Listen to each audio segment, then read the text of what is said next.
مجھے پتہ ہے کہ اس بری عورت کو بھی تو نے ہی مارا تھا۔ اس دوران آیت ال بہت غصے میں آ جاتی ہے۔ وہ کہتی ہے کہ تمہیں بہت جلد اس قبیلے سے ہم نکال دیں گے، تمہیں یہاں پہ رہنے کی جگہ بھی نہیں دیں گے۔ پھر وہ آیت الخاتون وہیں سے واپس چلی جاتی ہے۔ دوسری طرف ارطغرل حکیم کو بھی بتا دیتا ہے کہ ارطغرل زندہ ہے اور ایک غار میں محفوظ ہے جہاں ابن العربی اس کا خیال رکھ رہے ہیں۔ آپ کو جلدی وہاں جانا ہوگا، اس کا خیال دیکھنا ہوگا، اس کی جو بھی ہے اس کو ٹھیک کیا جائے، کیونکہ اس کی حالت بہت نازک ہے۔ آپ کو اس کا خیال کرنا ہوگا، آپ کو اس کا جا کے علاج کریں۔ اس دوران گندوکتو کہتا ہے کہ توتیکن کو ہمیں جلد سے جلد قبیلے میں لانا ہوگا تاکہ تمہاری بے گناہی ثابت ہو سکے۔ ارطغرل کہتا ہے کہ ابھی وہ قبیلے میں آنے کے لائق نہیں ہے کیونکہ وہ بہت زخمی ہے، قبیلے میں نہیں لا سکتے ابھی اس ٹائم۔ اس کا علاج کیا جائے، سب سے پہلے علاج کیا جائے، پھر اس کو لائیں گے۔ اس کے بعد ارطغرل حکیم کو کہتا ہے کہ دیکھیں اگر میری والدہ اب ٹھیک ہے تو آپ فوراً اس غار کی طرف روانہ ہو جائیں اور توتیکن کا جا کے علاج کریں، جلد سے جلد توتیکن صحتیاب ہو جائے۔ دوسری طرف تانگوت جاسوسی کرنے کے بعد نویان کے پاس جاتا ہے۔ نویان کہتا ہے تانگوت کیا خبر لائے ہو بتاؤ۔ تانگوت کہتا ہے کہ حلیمہ سلطان اور دہلی تعبیر کونیا روانہ ہو گئے ہیں، کونیا کے لیے چلے گئے ہیں۔ نویان کہتا ہے کہ تمہیں کیسے پتہ چلا؟ وہ کہتا ہے کہ میرا ایک سپاہی قبیلے میں موجود ہے جو مجھے وہاں کی خبر دیتا ہے، تو مجھے لگتا ہے کہ وہ کاغذات ارطغرل کے ہاتھ لگ گئے ہیں۔ ارطغرل نے حلیمہ سلطان اور استاد دہلی تعبیر کو وہ کاغذات دے کر کونیا روانہ کیا ہے۔ نویان کہتا ہے فوراً حلیمہ سلطان اور دہلی تعبیر کے پیچھے جاؤ، وہ کاغذات لازمی لے کر آؤ۔ وہ کاغذات کسی بھی حالت میں وہاں تک نہیں پہنچنے چاہیے کیونکہ ان کاغذات میں بہت سی معلومات ہیں۔ تم سب سے پہلے ان سے کاغذات لینا اور پھر دونوں کو مار دینا۔ اس کے بعد نیان اپنے ایک سپاہی کو کہتا ہے کہ کچھ سپاہی جام باز جو ہیں تیار کرو جو مرنے کے لیے تیار ہوں اور مارنے کے لیے تیار ہوں۔ اس طرح کے سپاہیوں کو تیار کرو، ہم نے شام کو جانا ہے۔ نیان کہتا ہے کہ میں نے ارطغرل سے وعدہ کیا تھا کہ اس سے ہر چیز چھین لوں گا، اس کے پاس کچھ بھی نہیں رہنے دوں گا، اس کا قبیلہ، اس کی عزت، سب کچھ بھی نہیں رہنے دوں گا۔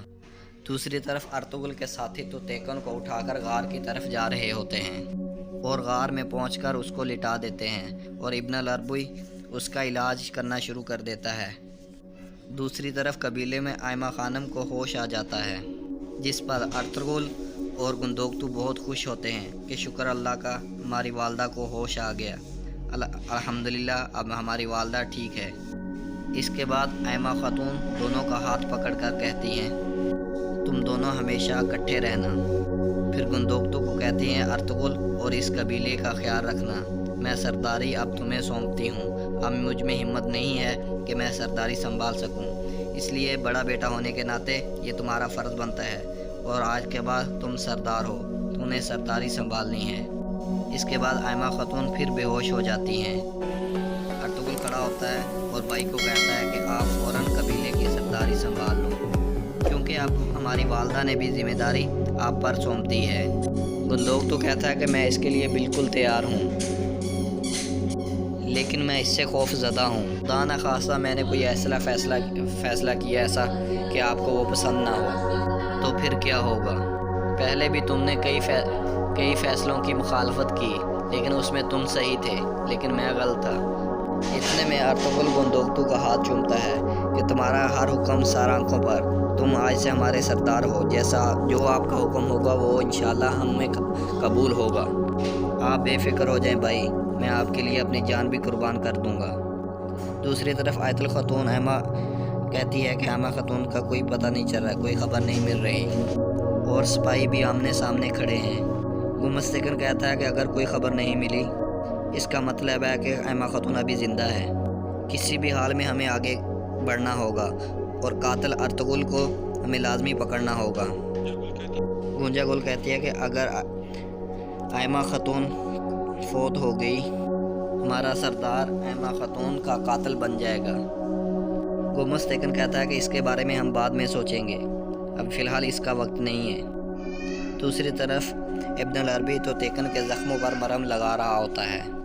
اتنے میں حکیم ارطغرل بھی وہاں پہنچ جاتا ہے اور فوراً اس کا علاج شروع کر دیتا ہے۔ اس کے بعد حکیم ارطغرل کہتا ہے قبیلے کے حالات کافی خراب ہیں، ارطغرل بھائی نے کوچہ باش کو مار دیا ہے۔ اتنے میں غار میں موجود ارطغرل کے ساتھی سب خوش ہو جاتے ہیں، لیکن ایک بری خبر ہے۔ حکیم کہتا ہے کہ قبیلے کے سردار نے ایما خاتون کو خنجر مار دیا ہے۔ حکیم ارطغرل کہتا ہے کہ ابھی وہ زندہ ہیں، بس آپ سب کی دعاؤں کی ضرورت ہے، انشاءاللہ جلد صحت یاب ہو جائیں گی۔ اگر ہم توتیکن کو نہ بچا سکے تو ارطغرل کو وہ قتل کر دیں گے، اس کو سزائے موت دے دیں گے اور قبیلے میں بہت بڑی مصیبت آ جائے گی اور دونوں قبیلے تباہ ہو جائیں گے۔